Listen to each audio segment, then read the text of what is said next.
Sinking of the Titanic, helping us to have a central bank here in 1913. So that the whole central bank, the Federal Reserve, that was part of the sinking of the Titanic, and the sinking of the Titanic was them. The Federal Reserve was them, of course, as well. The rabbis were partying in the street the day it was passed illegally, the day after it was passed illegally in the middle of the night, while everybody was gone home for Christmas. The Moloch worship, that's them. The clergy plan to replace you with brown people and enslave those brown people after they kill you is also them. That's all of the ethnic, racial tensions, white versus black, etc. That's them. The Boer genocide in South Africa, and as they chant the national anthem of to kill the white man, kill the Boer, that's the South African genocide. That's also the Jews behind that. The Armenian genocide, it was Muslims who were actually Jews pretending to be Muslims. The Don May crypto Jew Turks.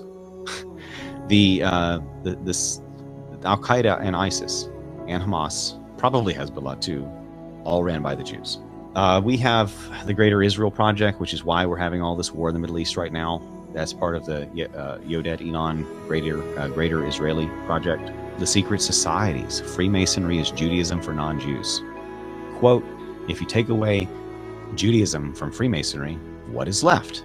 End quote, from a Jewish newspaper.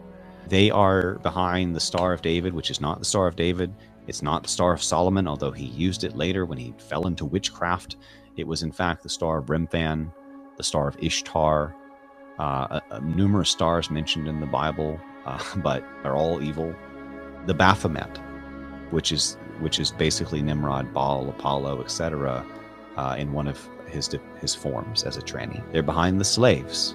The majority of the U.S. slave owners and slave ships. We keep going through this lately because, even now we still have tension between black and white as we see the Jew destroy all of our babies. They do not worship the God of the Bible, Yahweh. They worship Hashem.